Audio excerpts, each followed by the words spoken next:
The Royal Guard Crisis, Part 1.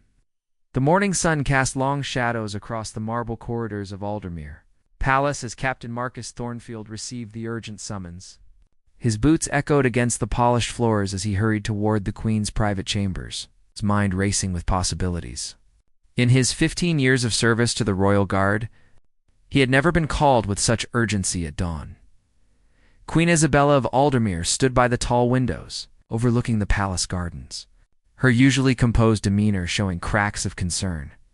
Beside her stood Lady Vivian Blackthorne, the newly appointed royal advisor, whose ambitious nature had already stirred whispers throughout the court. The tension in the room was palpable as Marcus approached and bowed respectfully. "Captain Thornfield," the Queen began, her voice carrying the weight of authority mixed with worry. "We have a situation that requires immediate action. Princess Alina has been removed from her advanced studies program at the Royal Academy." The Queen's words hung in the air like a thunderclap. Princess Alina, the crown princess and heir to the throne, was known throughout the kingdom for her brilliant mind and dedication to her studies. Marcus straightened, his trained eyes noting the subtle exchange of glances between the Queen and Lady Vivian. Something felt wrong about this entire situation. "Your Majesty, may I ask the circumstances of her removal?" he inquired carefully, knowing that his role often required him to navigate the delicate politics of the royal court. Lady Vivian stepped forward, her silk dress rustling as she moved. There were concerns about the princess's behavior and her influence on the younger students. She said smoothly, though Marcus caught something calculating in her tone, "We felt it was best for all parties involved if she focused on her royal duties instead of pursuing these academic endeavors." The captain's instincts, honed by years of protecting the royal family, immediately sensed deception. Princess Alina was known for her kindness and leadership among her peers. The idea of her being a negative influence seemed completely contrary to everything he knew about her character. He had personally overseen her security during countless school events and had witnessed firsthand her positive relationships with other students. "I see," Marcus replied diplomatically, though his mind was already working to piece together the true story. "And where is the princess now?" The Queen looked uncomfortable as she answered, "She's been confined to her chambers while we sort this matter out. Lady Vivian believes it's best if she has some time to reflect on her actions." As Marcus left the Queen's chambers with his new orders to increase security around the princess's quarters, he couldn't shake the feeling that he was witnessing the beginning of something much larger and more dangerous than a simple academic dismissal. The way Lady Vivian had spoken, the Queen's obvious discomfort, and the sudden nature of the decision all pointed to a carefully orchestrated plan. Walking through the palace halls, Marcus began to recall recent changes in the court dynamics. Lady Vivian had arrived 6 months ago, claiming distant noble lineage and offering her services as an advisor. Since then, several long-serving palace staff had been dismissed or reassigned, and new policies had been implemented that seemed designed to isolate the princess from her usual activities and supporters. The captain decided to visit Princess Alina directly, knowing that his position gave him access that others might not have. As he approached her chambers, he'd noticed that the usual friendly guards had been replaced with stern-faced men he didn't recognize. These weren't regular palace guards, their uniforms were correct, but their bearing and the way they watched him suggested they answered to someone other than him. When Marcus finally reached the princess's door, he could hear muffled voices from within. Through the slightly open door, he glimpsed Princess Alina sitting at her desk, her shoulders shaking as she tried to compose herself. Beside her stood her younger cousin, Princess Charlotte of Ravencrest, a visiting royal who had become Elena's closest friend and study partner at the academy. The sight that greeted him when he knocked and entered was heart-wrenching. Both young princesses looked up with tear-stained faces, and Alina immediately stood to greet him with the dignity expected of future queen, despite her obvious distress. "Captain Thornfield," she said, her voice steady, "despite everything, I'm so glad you're here. Something terrible has happened, and I fear it's only the beginning." As Marcus listened to Elena's account of the morning's events, a picture began to emerge that was far more sinister than a simple academic dispute. This was the opening move in what appeared to be a carefully planned campaign to undermine the princess's position and reputation. And Marcus realized that the very future of the kingdom might hang in the balance of how he chose to respond to this crisis. The Royal Guard Crisis, Part 2, Princess. Lena's hands trembled slightly as she recounted the morning's events to Captain Thornfield. The usually confident heir to the throne seemed smaller somehow, her royal composure cracking under the weight of confusion and betrayal. Princess Charlotte sat beside her, occasionally adding details that painted an increasingly disturbing picture of what had transpired at the Royal Academy. "It happened during our Advanced Diplomatic Studies class," Elena began, her voice gaining strength as she spoke. Professor Whitmore was discussing the ancient trade agreements between Aldermere and the neighboring kingdoms when Lady Vivian arrived unexpectedly with 2 academy administrators I had never seen before. Princess paused. Clearly struggling with the memory, Charlotte picked up the narrative, her own voice filled with indignation. Lady Vivian didn't even wait for the class to end. She walked right into the middle of the lesson and announced that Lena was being removed immediately due to disruptive behavior and inappropriate influence over younger students. The accusation seemed absurd to Marcus, who knew both princesses to be exemplary students and positive role models. Elena's eyes flashed with a mixture of hurt and anger. "Captain, you must understand, there was no disruptive behavior. We were simply participating in a class discussion about diplomatic immunity when Charlotte raised a question about the recent changes in our kingdom's trade policies. I supported her question and added my own observations about how these changes might affect our people." The princess stood and began pacing, her frustration evident. "That's when Lady Vivian interrupted," Charlotte continued, her voice growing more upset. She claimed that Elena was filling younger minds with inappropriate political ideas and that such discussions were beyond the scope of proper royal education. Marcus frowned. Recognizing the implications, the ability to think critically about policy and governance was essential for any future ruler. As the story unfolded, Marcus began to see the calculated nature of the attack. Lady Vivian had specifically targeted Elena during a moment when she was demonstrating exactly the kind of leadership, an intellectual curiosity that would make her an excellent queen. By framing these positive qualities as negatives, Lady Vivian was attempting to undermine not just Elena's education, but her very fitness to rule. "What happened next?" Marcus asked, though he suspected the answer would be equally troubling. Elena's composure finally cracked as she described how she had been escorted from the classroom in front of all her peers, many of whom looked shocked and confused by the sudden turn of events. "The worst part," Elena said, her voice barely above a whisper, was seeing the fear in the other students' eyes. "If this could happen to me, the crown princess, what might happen to them if they asked similar questions or expressed similar thoughts?" Marcus realized that Lady Vivian's actions had achieved multiple goals: humiliating Elena, intimidating other students, and sending a clear message about what kinds of discussions would be tolerated.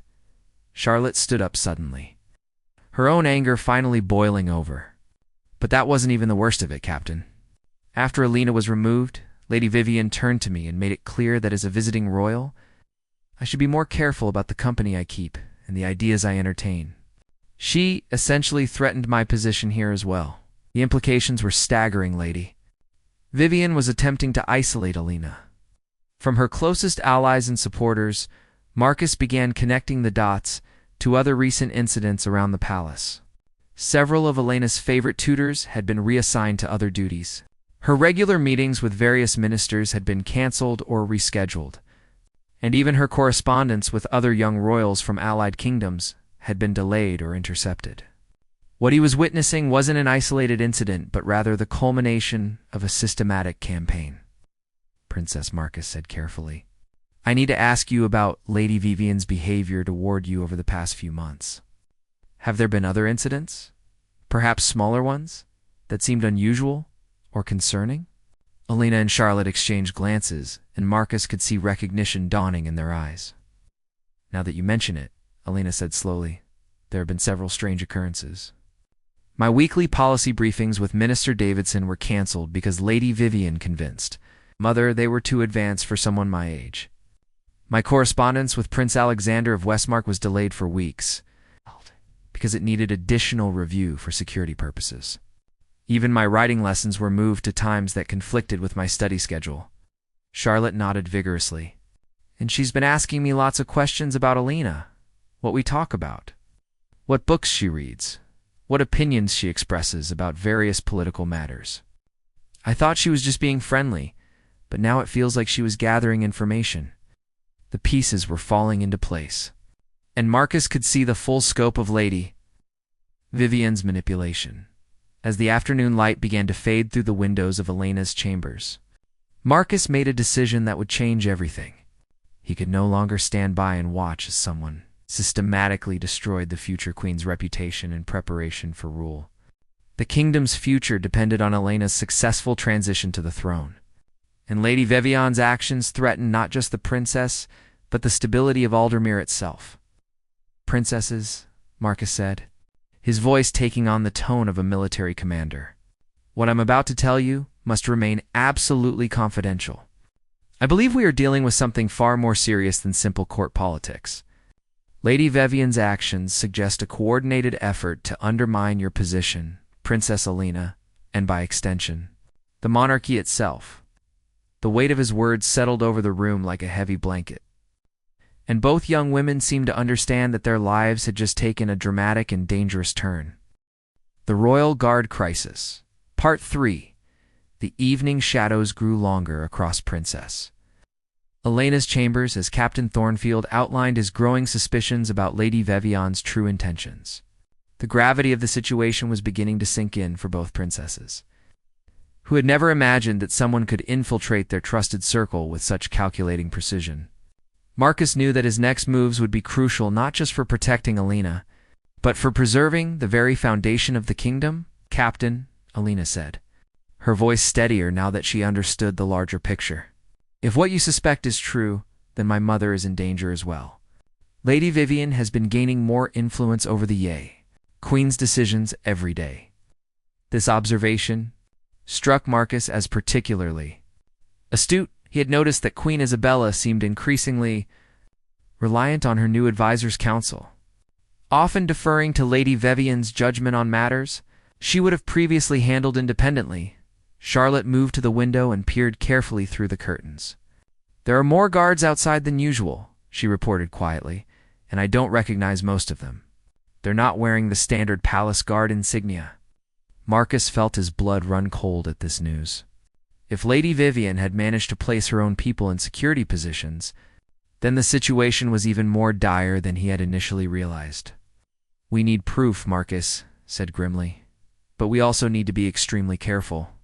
If Lady Vivian suspects that we're onto her scheme, she might accelerate whatever plans she has in motion." He began formulating a strategy that would allow them to gather evidence while maintaining the appearance of compliance with the current restrictions on Elena's activities. Alina stood and walked to her desk, pulling out a leather-bound journal that Marcus had seen her writing in during quieter moments.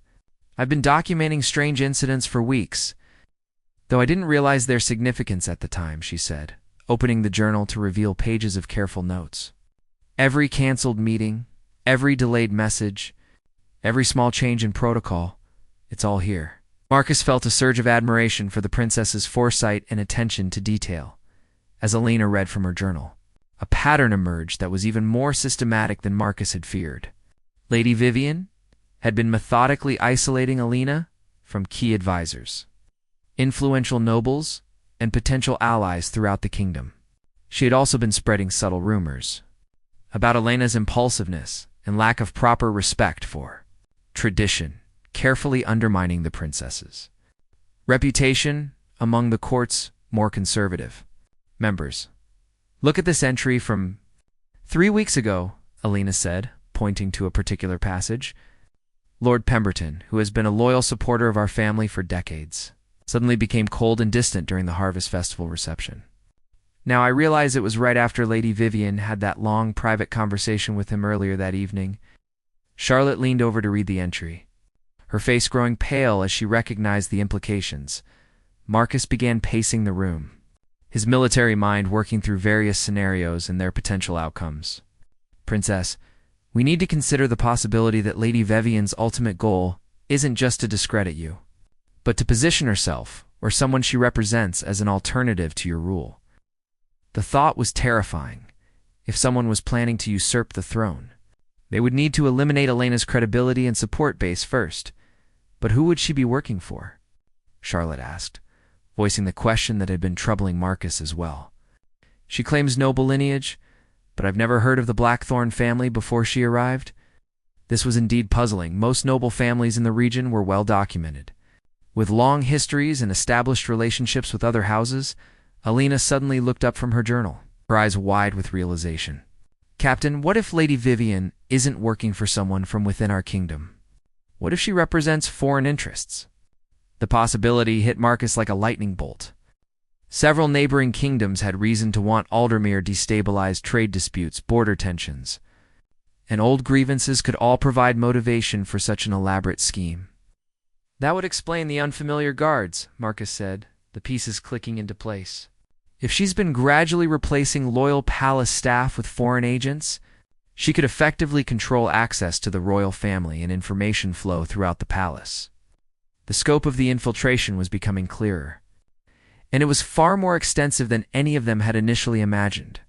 Charlotte moved away from the window suddenly. Someone's coming, she whispered urgently. I can hear footsteps and voices in the corridor. Marcus quickly motioned for Elena to hide her journal, and for both princesses to assume casual positions around the room.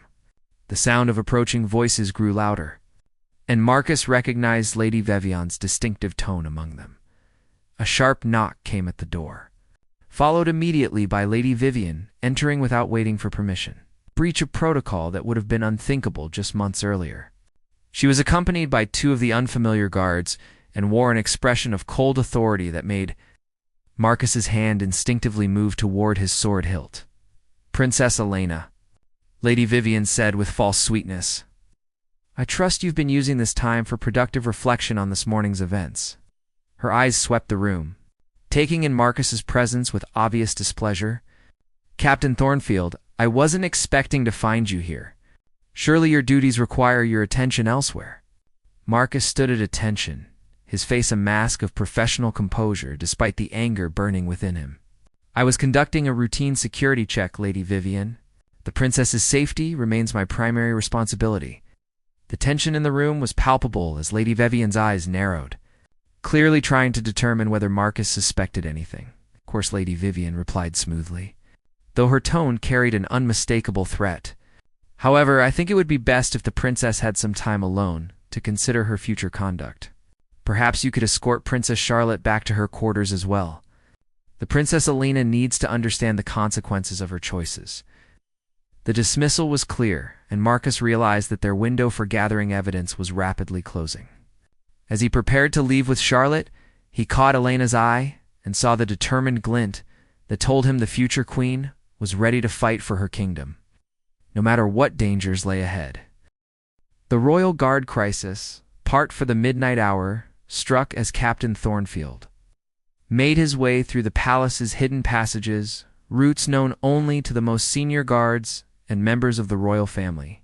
His years of service had taught him that sometimes the most important conversations happened in shadows, away from prying eyes and listening ears.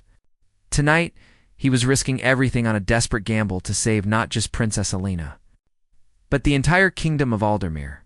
Earlier that evening, after being dismissed from Elena's chambers, Marcus had spent hours carefully observing the movements of Lady Vivian's mysterious guards.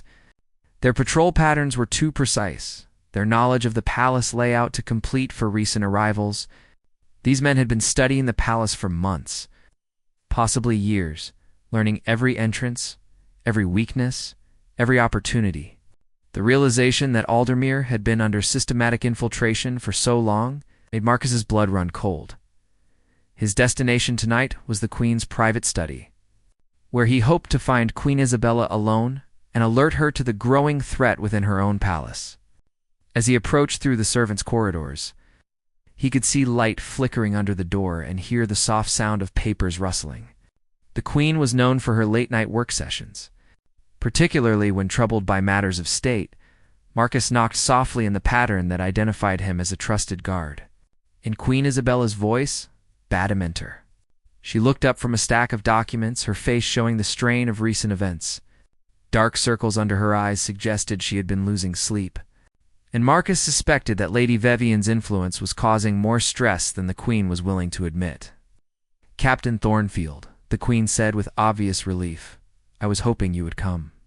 I've been reviewing some troubling reports about activities in the eastern provinces, and I wanted your assessment." She gestured to the papers spread across her desk, and Marcus could see they contained intelligence. Reports about unusual troop movements and strange diplomatic contacts. As Marcus approached the desk, his trained eye immediately noticed something that made his heart race. Several of the reports bore official seals, but the wax was slightly the wrong color, and the impressions were just slightly off from what they should be. These weren't genuine intelligence reports. They were forgeries, carefully crafted to support whatever narrative Lady Vivian wanted the Queen to believe. "Your Majesty," Marcus said carefully, "before we discuss these reports, I have urgent information about a threat much closer to home. I believe Lady Vivian may not be who she claims to be, and that Princess Alina is in serious danger." Queen's expression shifted from confusion to alarm as Marcus outlined his observations and suspicions. Queen Isabella listened intently as Marcus described the systematic isolation of Princess Alina, the replacement of loyal guards with unknown personnel, and the pattern of manipulation that had been unfolding over months. As he spoke, the Queen's face grew paler, and she began connecting her own observations with the picture Marcus was painting. "The reports," she said suddenly, her voice barely a whisper. "Vivian brought me these reports this evening, claiming they showed evidence of Princess Alina communicating inappropriately with foreign princes. She suggested that our daughter might be sharing sensitive information through her correspondence." Felt sick as he realized how completely Lady Vivian had been manipulating the Queen's perceptions. "Your Majesty, I believe those reports are forgeries designed to make you distrust Princess Alina. Everything Lady Vivian has done has been calculated to drive a wedge between you and your daughter while positioning herself as your most trusted advisor." Queen stood abruptly, her royal composure cracking as the full scope of the deception became clear. "Queen," Isabella moved to a hidden panel in the wall behind her desk, revealing a small safe that contained the kingdom's most sensitive documents. "Captain, there's something else you need to know. 3 days ago, Vivian suggested that perhaps it was time to consider naming an alternative heir. Given Elena's recent concerning behavior, she even produced genealogical charts showing distant relatives who might be suitable candidates." Marcus felt the final piece of the puzzle click into place. Lady Vivian wasn't just trying to discredit Princess Alina, she was preparing to eliminate her from the line of succession entirely. The foreign troop movements, the forged intelligence reports, the systematic undermining of Elena's reputation, it was all leading to a moment when the Queen would feel she had no choice but to name a new heir. Likely someone under Lady Vivian's influence or control. "We have to act tonight," Marcus said urgently. "If Lady Vivian suspects that we've discovered her plan, she might accelerate her timeline. Princess Alina and Princess Charlotte are both in immediate danger." The Queen nodded grimly, her maternal instincts overriding any remaining doubts about Lady Vivian's loyalty as they began planning their next moves. A soft knock came at the study door. Both Marcus and the Queen froze. No one else should have known about their meeting. The knock hadn't followed the proper guard protocols. Queen Isabella moved to answer the door while Marcus positioned himself where he could quickly intervene if necessary. Lady Vivian stood in the doorway, flanked by 2 of her mysterious guards, wearing an expression of cold satisfaction that sent chills down Marcus's spine. "Your Majesty," she said with mock concern, "I was worried when I couldn't locate Captain Thornfield for his regular midnight report. I thought perhaps there might be a security issue that needed addressing." The Queen drew herself up to her full regal height, and Marcus could see the steel that had made her a respected ruler beginning to show through her recent confusion and manipulation. "Lady Vivian, I think it's time you and I had a frank conversation about your true purpose here in Aldermere." Captain Thornfield has raised some very interesting questions about your background and activities. Lady Vivian's mask finally dropped completely, revealing the calculating predator that had been hiding beneath the facade of helpful advisor. Your Majesty, I'm afraid that conversation will have to wait. You see, there are much larger forces at work here than you realize, and Captain Thornfield has unfortunately made himself a threat that can no longer be tolerated. Her signal. The two guards stepped forward, their hands moving to their weapons. Marcus stepped protectively in front of the Queen, his own sword clearing its sheath in one smooth motion. Your Majesty, it appears that Lady Vivian has just confirmed our suspicions about her true loyalties. I suggest we consider her a hostile foreign agent and treat her accordingly. The confrontation that had been building for months was finally coming to a head, and Marcus knew that the next few minutes would determine the fate of the kingdom. The Royal Guard Crisis, Part 5, The Tension in Queen. Isabella's study crackled like lightning as Captain Thornfield faced off against Lady Vivian's guards, his sword gleaming in the candlelight. The Queen stood behind him, her hand reaching for the emergency bell that would summon the loyal palace guards. But Lady Vivian's cold laugh stopped her short. I wouldn't do that if I were you. Your Majesty, Lady Vivian said with chilling confidence. You see, the guards who would respond to that bell are no longer under your command. Over the past 6 months, my associates have systematically replaced key personnel throughout the palace. Your kingdom is already mine. You simply haven't realized it yet. Marcus kept his sword raised, but his mind raced through the implications of Lady Vivian's words. If she had truly infiltrated the palace guard this thoroughly, then their situation was far more desperate than he had imagined. However, his years of military training had taught him that even the most carefully laid plans had weaknesses, and he began looking for any advantage he could exploit. What do you want? Queen Isabella demanded, her voice carrying the authority of generations of royal blood. If you think you can simply walk into Aldermere and steal a crown, you seriously underestimate the loyalty of our people. Lady Vivian smiled coldly at this display of defiance, but Marcus could see a flicker of uncertainty in her eyes that suggested the Queen's words had struck a nerve. Your people's loyalty is admirable but irrelevant, Lady Vivian replied, though her tone was less confident than her words suggested. The Kingdom of Valenhall has been planning this operation for 3 years. Your trade agreements have been choking our economy, and your daughter's future reign promised only more of the same policies. We decided it was time for a change in leadership. Marcus felt a surge of grim satisfaction as the pieces finally came together completely. Valenhill was a smaller neighboring kingdom that had indeed been struggling economically, largely due to their own poor resource management and corrupt leadership.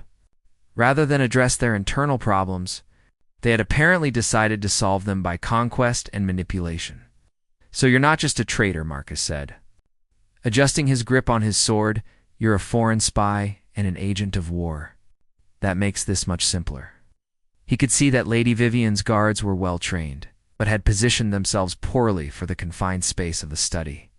If he moved quickly enough, he might be able to create enough chaos for the Queen to escape, before anyone could react. A new voice cut through the tension from the shadowy corridor behind Lady Vivian. Actually, I think you'll find that the situation is quite different from what you imagine. Princess Alina stepped into the doorway, flanked by Princess Charlotte and 3 palace guards that Marcus recognized as absolutely loyal members of his own unit. Lady Vivian spun around, her composure finally cracking as she realized that her careful plans were unraveling.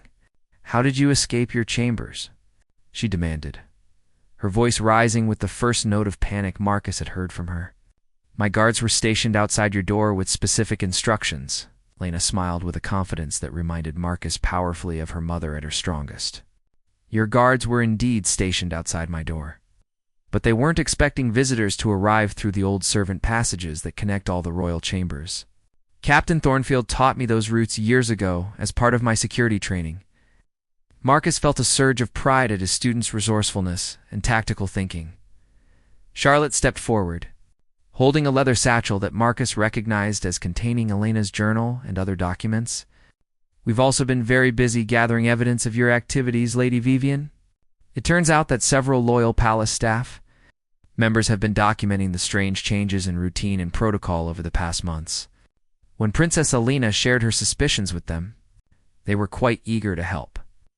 The 3 loyal guards moved to strategic positions around the room, effectively surrounding Lady Vivian's men and cutting off their escape routes. Marcus could see the professional assessment in their eyes as they evaluated the threat and prepared to act. These were men he had trained personally, and he trusted them completely. Furthermore, Alina continued, her voice taking on the authority of her future crown, we've sent word to General Aldrich at the border garrison about unusual activity from Valenhel. By morning, he'll have additional troops positioned to prevent any military support from reaching your operatives here in the capital. Lady Vivian's face went pale as she realized that her entire operation was collapsing around her. Queen Isabella stepped out from behind Marcus, her maternal pride evident as she looked at her daughter's display of leadership and strategic thinking. Alina, I owe you an apology. I allowed myself to be manipulated and nearly lost sight of the remarkable young woman you've become. Your handling of this crisis shows me that you're more ready to rule than I gave you credit for. Marcus lowered his sword slightly, but remained alert as he watched Lady Vivian's reaction to this rapidly changing situation. The foreign agent's eyes darted around the room, clearly calculating her remaining options and finding them all unsatisfactory. Her guards looked to her for orders, but their confident demeanor was beginning to crack as they realized they were outnumbered and outmaneuvered. This isn't over, Lady Vivian said, though her voice now carried more desperation than threat. Even if you've discovered my mission here, Valenhal has other plans in motion.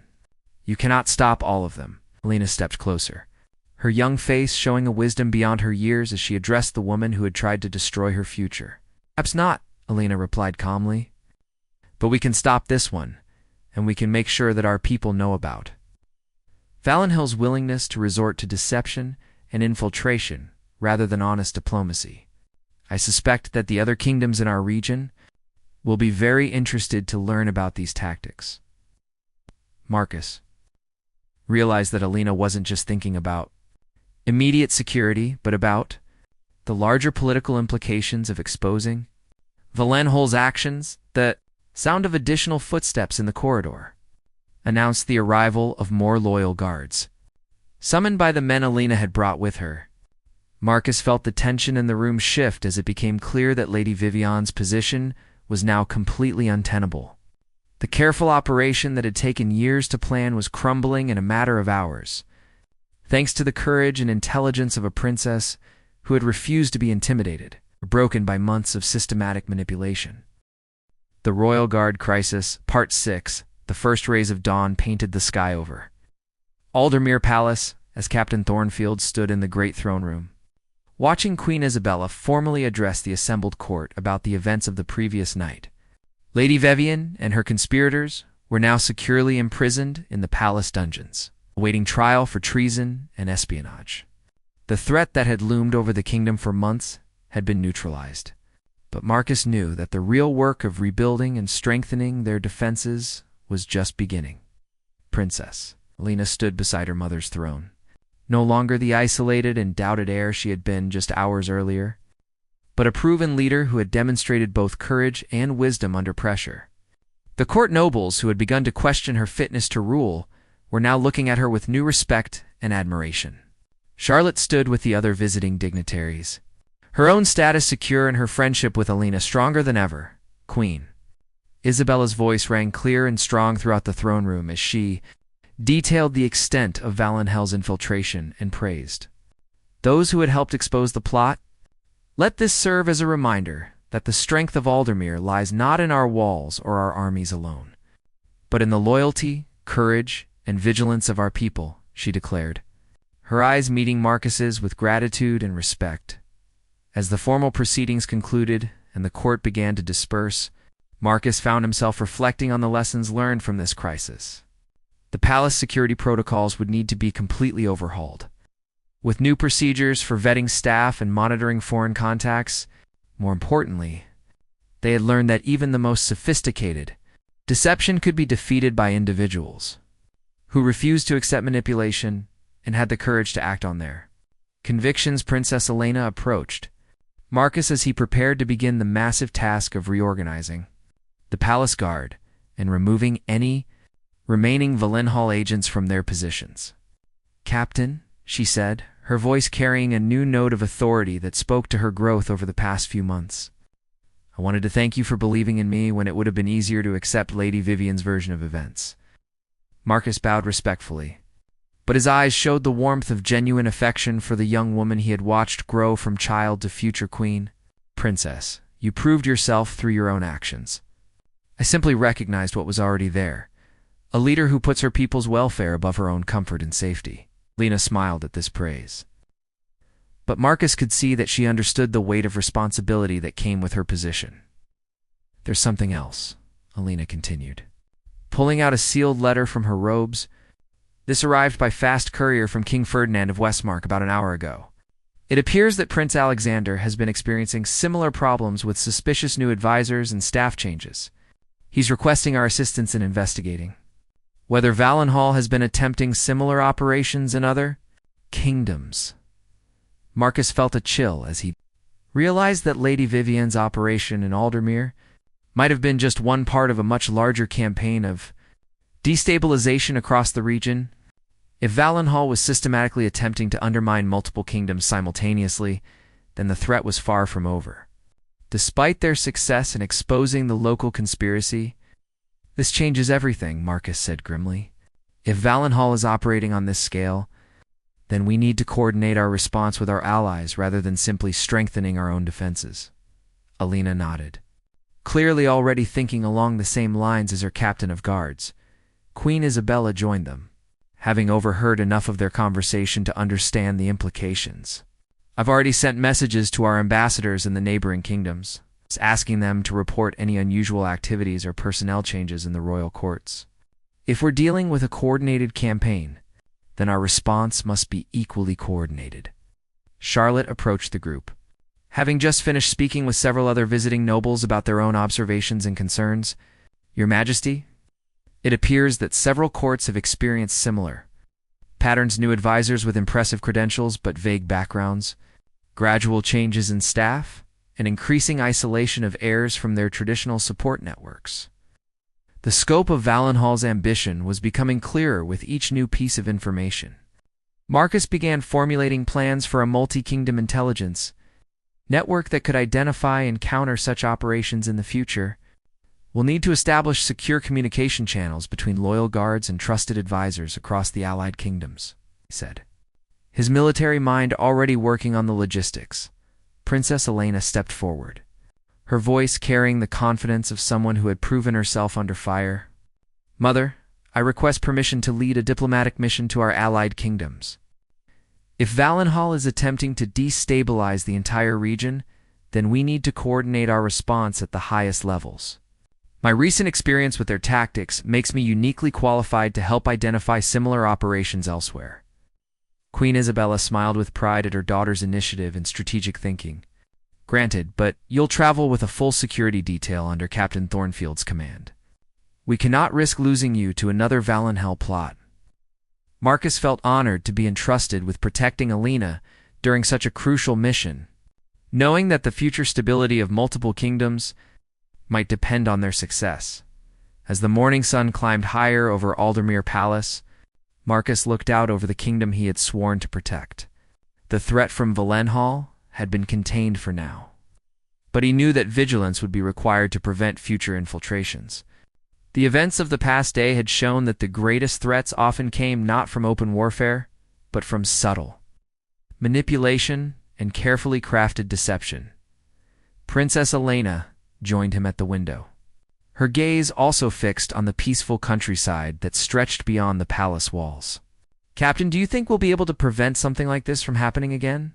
she asked, her voice reflecting both the wisdom gained from recent experience and the natural concern of someone who would one day be responsible for protecting all those people.